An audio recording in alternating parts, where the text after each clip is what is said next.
Enough already. You keep leaving your infant with us almost every day. Both Mom and I are really inconvenienced by this. I was bewildered by the sudden angry call from my sister-in-law. What are you talking about? My remark only infuriated her more. Playing dumb, are you? You're unfit to be a mother if you can't even take care of your own baby. This was a completely unfamiliar story to me. After all, I don't even have an infant. Are you mistaken? I've never left my child with you, and my daughter is already 3 years old. Our assertions were not aligning, and my sister-in-law's irritation was palpable. However, my statement seemed to make her realize something was amiss. What do you mean? This wasn't a simple misunderstanding by my sister-in-law. In fact, it was all a calculated scheme by someone else, and she had been deceived too. Then who is that baby? Someone had concocted a series of lies, crafting a perfect scenario. But this call from my sister-in-law began unraveling the lies one after another. The meticulously planned deception fell apart, and the final chapter of the plot turned out to be an irony beyond anyone's imagination. My name is Haley. By day, I'm a salesperson at a major bank, busy with client visits. After work, I rush to the daycare where my 3-year-old daughter, Mabel, waits. Sorry to keep you waiting, Mabel. My daughter runs towards me with a big smile. It's the moment my day's fatigue vanishes. Here, I switch from a salesperson to a mother. It's the start of my mom's duties. After getting home with my daughter, we have dinner, prepare for the next day, and take a shower. Then, I put her to bed, marking the end of my day. This is my daily routine. My husband, Luke, is busy with work and often comes home late. Thus, household and childcare duties are left to me. My husband and I met through work. He was the polite staff member at the company I visited for sales. His company is a small to mid-sized one, but fairly well known, with increasing sales. Our relationship deepened over several meetings, eventually leading to dating. At that time, I was 36, and he was 30. He's very kind and gentle, and I felt comfortable around him, which made me think about marriage. Then, a joyous event occurred. I was pregnant with our child. Of course, Luke was overjoyed, and we quickly got married. We vowed to share both joys and sorrows, building a happy family together. However, the reality of married life was far from my ideal. Haley, you left the laundry overnight again? Stains and odors can settle in. It's important for a businessman to make a good impression. Don't you want your husband to always wear clean shirts? We chose an apartment near my in-laws at my husband's request. But it turned out to be a hellish choice for me. After marriage, I realized that my husband hadn't separated from his mother. He was a so-called mama's boy. He spoke to his mother on the phone almost every day, neglecting the time he should have been spending with me.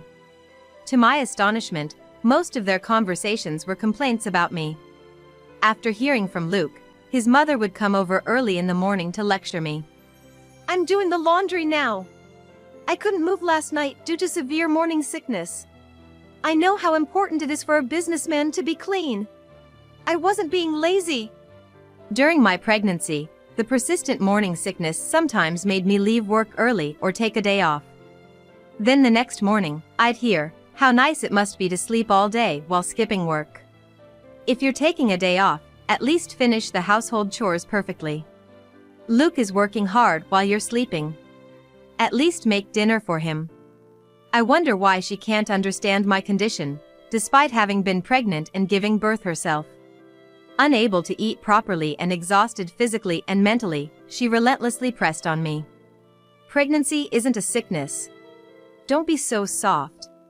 Am I the one who's wrong? I can't tell anymore what's right and what's wrong. I was too exhausted to even think about it. Of course, pregnant women with big bellies feel tired. If you can't handle that, you're not cut out to be a mother. My mother-in-law's criticism never stops. You're already 37, aren't you? It's one thing for a younger daughter-in-law, but at your age, you shouldn't be whining. I never complained to my husband or mother-in-law. Yet, she always finds a way to throw a jab at me. Would have been better if you were younger. She clearly dislikes the fact that I'm older than my husband. I can't change my age. But I can change the environment. Maybe once the baby is born, she'll change her mind and accept me. I was hoping that a good relationship could be built through the baby. Half a year later, I safely gave birth to my daughter. However, my mother-in-law showed no interest in her. While I was on maternity leave, struggling with new motherhood, my mother-in-law and husband went out frequently together. When my husband came home and saw the messy house, he reported back to her. Then she'd come over, screaming at me. This was my daily life. My husband's attachment to his mother grew stronger after our daughter was born. He probably couldn't accept becoming a father. And he probably still wanted to be his mother's boy. The same was true for her. Her son seemed to be her favorite. Their bond got stronger, and I was at my wit's end. When my daughter turned 1, she started daycare, and I returned to work. Around that time, my husband began coming home later and later. One day, I saw his pay slip. He's working so hard every day, staying late, but there's no overtime pay. What's going on? He would come home after midnight due to overtime. But his efforts weren't reflected in his salary, and I was puzzled. Well, we're a small business. Unlike big corporations, overtime is just part of the job. It's the same for most small businesses. My husband defended his company. But this is a violation of labor laws. It's too much. It's not just a few hours of overtime a month, this is extreme. Why not talk to your company? He turned red and raised his voice at me. You want me to get fired? Don't you dare do anything unnecessary. This was the first time he had raised his voice at me. I was shocked and couldn't find the words to respond. Why was he so protective of his company? There might be another reason. I had a hunch. Years passed, and now my daughter is 3. She's a bit asthmatic and visits the pediatrician, but otherwise, she's growing well. As usual, I was out on sales calls. Breathing out in the dry air, I could see my breath, a sign of winter's arrival. Then suddenly, my phone rang. It was from my daughter's daycare. I stopped on the sidewalk, my hands numb from the cold, and answered the phone. It sounded panicked. My daughter had a fever. She was so energetic this morning when I dropped her off at daycare. Maybe she caught a cold in this chilly weather. I cut my work short and hurried to the daycare. My daughter looked exhausted and was struggling to breathe. And when I picked her up, her body was alarmingly hot. Realizing this was serious, I immediately took her to the pediatrician.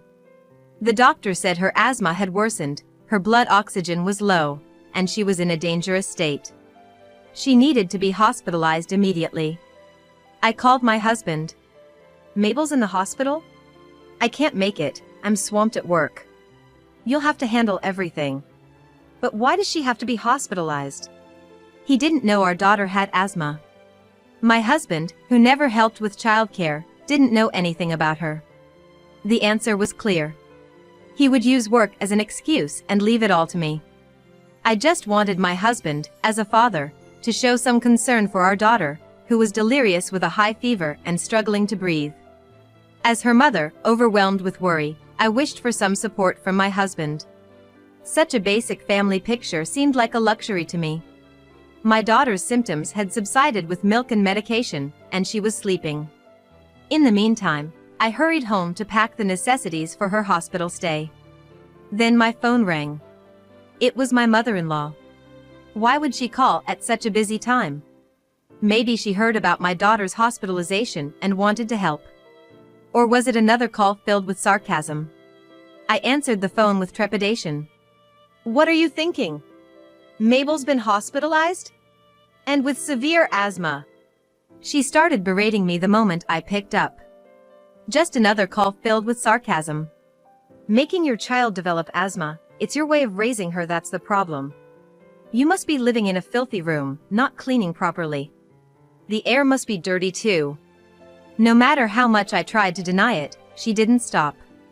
If you had paid attention to her diet, this wouldn't have happened. You're probably feeding her food that causes asthma. And are you feeding Luke the same asthma-inducing meals in that dirty air?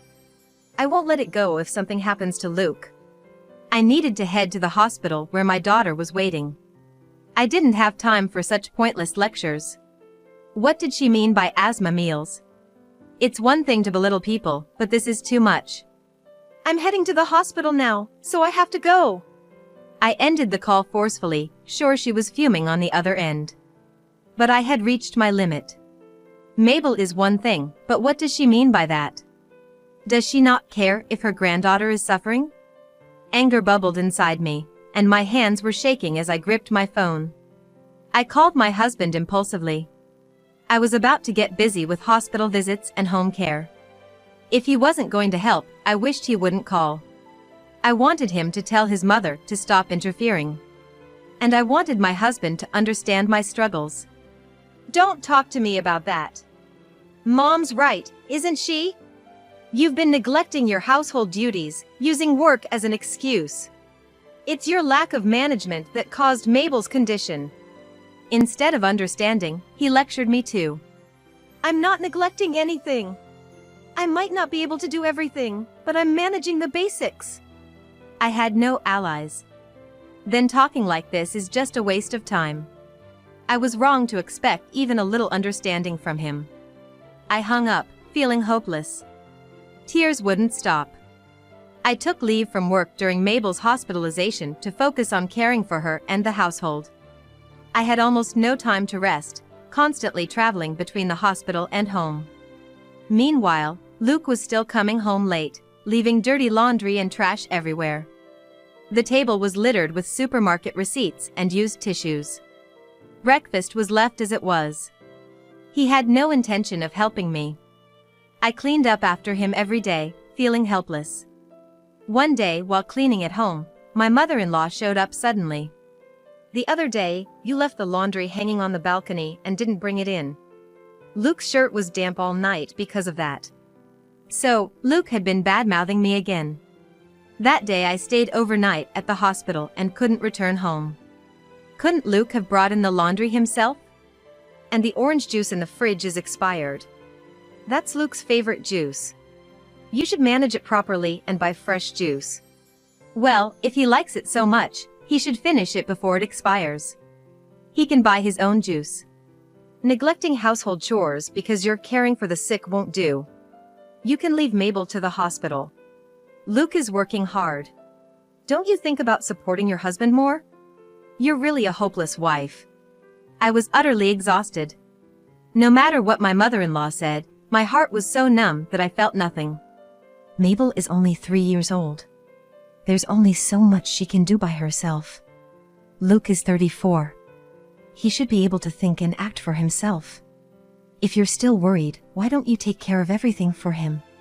I finally let my inner thoughts slip out. What? What did you just say?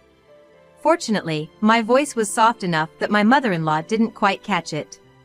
Don't mumble. If you have something to say it clearly. Her loud voice was piercing, and I turned my back on her. I'm off to the hospital now, so I'll have to go. Please buy the orange juice for him. With that, I left the house. My mother-in-law was still saying something. But I closed the door without looking back. Please, I just want her to stop bothering me. I was at my limit with exhaustion and stress. Still, I hurried to the hospital where my daughter was waiting. During Mabel's hospital stay, neither my husband nor my mother-in-law came to visit, not even once. I had asked Luke several times, hoping he would come, but he always refused, citing work. Mabel had fully recovered and was discharged from the hospital after a few weeks. She needed a few days of rest at home. I felt a little relieved as her condition stabilized. Luke continued to come home late, showing no concern for Mabel. Our conversations as a couple gradually decreased. She's discharged now, isn't she? Even a terrible wife like you should be able to manage household chores perfectly now. If not, you're a complete failure as a wife. My mother-in-law called me almost every day, busy with taking care of Mabel and housework. She never offered to help or even asked about Mabel's condition. She called only to make sarcastic remarks. You really are a terrible wife. That's why I dislike older women. Lately, it's been less about housework and more personal criticism. My mother-in-law probably just wanted an excuse to criticize me. Being called a terrible wife every day, I even started to feel mentally drained. One day, I talked to Luke about it. You're called that because you are a bad wife. If you don't want to hear it, try harder. As expected, he sided with his mother. Don't come to me with that. I'm tired. You being like this is also why you're a bad wife. Take better care of your husband. And not getting along with mom is a failure in itself. You're making such a kind mother angry every day. Look at yourself. You're really hopeless. Instead of support, I received more criticism. I regretted talking to Luke and left the room. I decided not to rely on anyone anymore. After that, Luke and I stopped talking. His return home got even later, and we hardly spent any time together. He even started staying out overnight. Sometimes for consecutive nights. When he did come home, he just dropped his dirty clothes on the floor, packed fresh ones in his bag, and left. Maybe this was all for work. But I couldn't believe that anymore. My mother-in-law's sarcastic calls continued. A woman who's just old and can't provide proper education is far worse than a young woman from a proper family. Lately, my mother-in-law's sarcasm hinted at the presence of another woman. I didn't need her to tell me. I wasn't oblivious. During Mabel's hospital stay, while cleaning up scattered receipts on the table, I happened to see one. It was for women's stockings and underwear. Purchases he couldn't have made if he was working overtime. On my way back from the hospital, I bumped into Luke's boss. I had met his boss several times when I visited Luke's company for sales. His boss even gave a speech at our wedding and had been kind to both of us. Our company is famous for being with no overtime. We even turn off the lights in the office at the end of the day. His words shocked me. Luke had been lying to me, spending his nights with another woman. His infidelity was obvious. I had been struggling alone. Should I endure it for Mabel's sake, or should I just get a divorce? But I couldn't come to a decision. One day, I received a call from an unknown number. Who could it be? Because of the daily calls from my mother-in-law, I had become sensitive to the phone ringing. I hesitantly answered the phone. It was Luke's younger sister. She's 5 years younger than Luke, living with their parents. We hardly ever met, our interactions limited to about once a year. She was busy with her own work and had a fulfilling personal life. Enough is enough. Why do you keep leaving an infant at our house every day? Both mom and I are so inconvenienced. I was taken aback by my sister-in-law's sudden outburst. What? What are you talking about? My bewildered response only infuriated her more. What do you mean what? Are you pretending not to know? A mother who can't even take care of her own baby is a failure. This accusation was completely unfamiliar to me. I don't even have an infant. I've never left such a child with anyone. I've always taken care of my daughter alone. I was confused.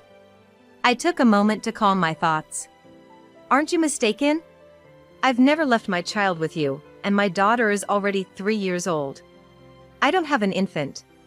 Our claims didn't align, and my sister-in-law grew more frustrated. But my words seemed to make her realize something was amiss. She took a deep breath and tried to organize her thoughts. What do you mean? I was told it's your baby. Mom and I are exhausted from taking care of the baby every day.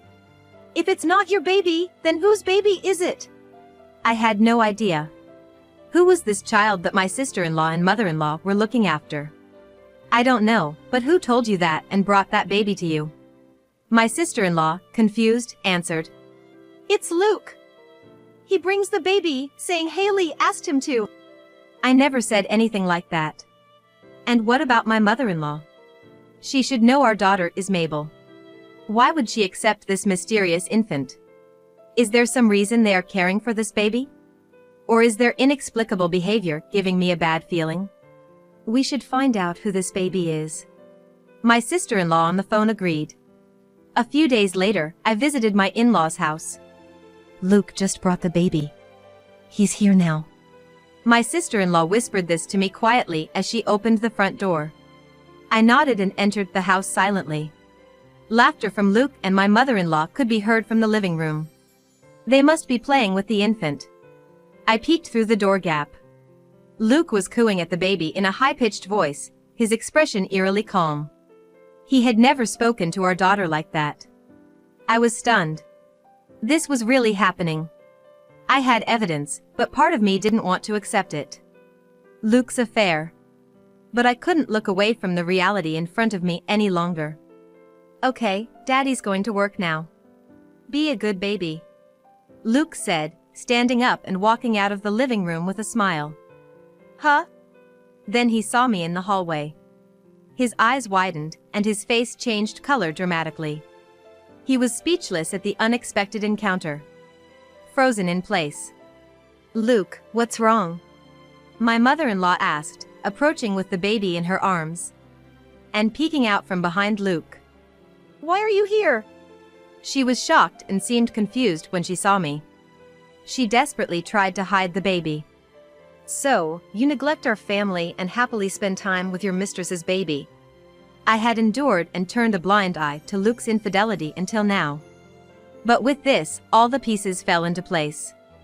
It was time to confront these two. The baby of his mistress? How dare you say that? Apologize now.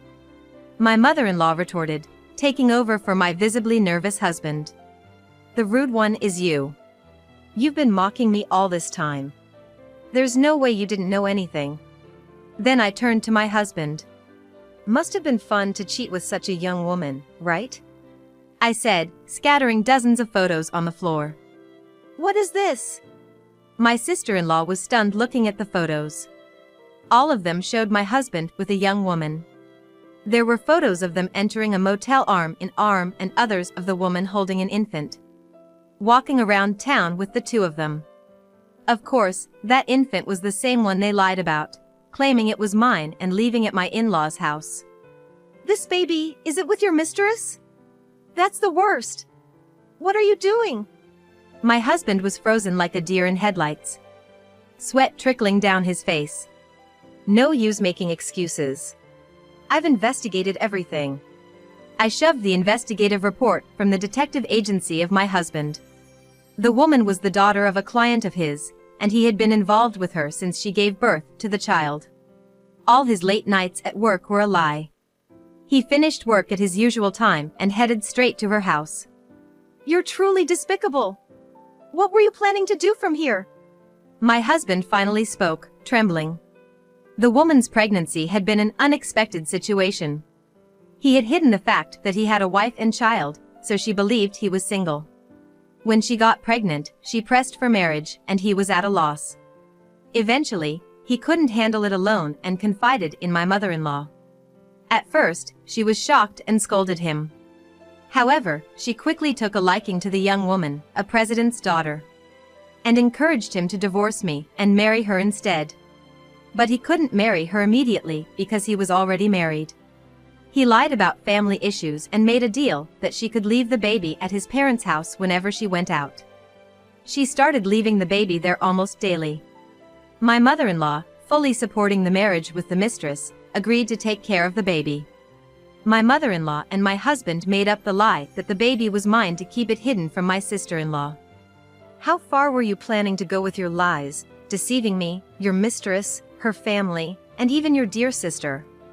My sister-in-law was speechless, appalled. I'm sorry. My husband finally apologized to me and her. But did he think that was enough to resolve our issues? It wasn't going to be that easy.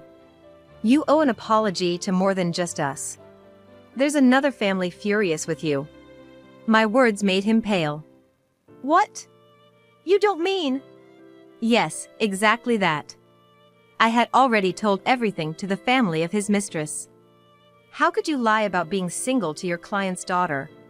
This could ruin not just your personal reputation but also your company's. No way! My husband collapsed to his knees, drained of color. Unfortunately, I'm not a liar like you. Her parents are furious. They said they're going to sue you. My husband crumbled, holding his head. Realizing he had no escape, he blurted out something unexpected. It's not my fault. This was all Mom's order. I just followed what she said. It's not my fault. Sue this one if you're going to sue someone. I was dumbfounded by my husband's sudden shift in attitude. Blaming his mother? Wasn't it his responsibility for cheating and fathering a child? To call his own parent this one? My mother-in-law couldn't stay silent at my husband Luke's behavior. And, what do you mean my order? You're the one who came to me for advice. I've been desperately cleaning up your mess, even taking care of the baby. The ugly quarrel between them started. Shut up. You're the one who said to leave everything to you. Now look at this mess. How are you going to take responsibility? Luke's argument was ridiculously foolish. Take responsibility? It's you who's irresponsible for having a child with someone else in the first place. Their low-level argument seemed endless. I stepped in between them and presented Luke with divorce papers. Let's deal with this through lawyers from now on. And with that, I left my in-laws' house. After all the help you've received, now you're blaming your mother just because it suits you? Grow up, you mama's boy. It seemed my sister-in-law had also had enough of Luke.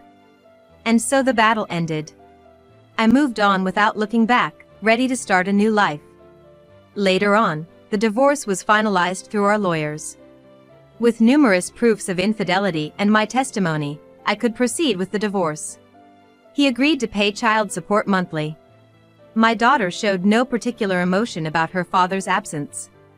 Having no memories with him, it wasn't surprising.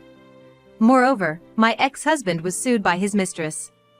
His lies about being single and getting her pregnant had caused her great shock. As a result, he had to pay her a large amount in damages and child support. Left with no money for rent, Luke moved back to his parents' house. He worked day and night, juggling a day job and part-time work. But the client's president, still furious, eventually called off the deal with Luke's company. This incident spread throughout the company, and Luke lost his standing. Unable to bear the cold stares of his colleagues, he was forced to resign. With no income from the company and difficulty finding new employment, he toiled away at multiple part-time jobs. Still, his salary vanished each month, paying off me and the mistress, relying on his mother's small pension and savings for living expenses. Relying on your parents at your age, how pathetic. Find a decent job and move out quickly. Even the once close mother-son relationship deteriorated over money. Shut up. I'm working hard here. It's not like I want to be in this house. Their daily fights were relentless. The once mama's boy was nowhere to be seen. If my savings run out, we'll have to sell this house. Find a job before that happens. Disgusted with their daily arguments, his sister moved out to live on her own. Staying would only make her a target for their demands. Leaving was the smart choice. Months later, I happened to pass by Luke's house. The house I knew was demolished, and a new one stood in its place. Probably, Luke couldn't find a job after all. His sister, tired of their constant begging for money, had likely cut ties with them. No one knew where Luke's mother and Luke ended up. Post-divorce, I moved to a new area, enjoying life with my daughter. Despite being busy with work, housekeeping, and childcare, I was fulfilled. Mom, see you later. My daughter cheerfully headed out. Have a good day. I watched her leave. Now, off to work. And so, another new day began.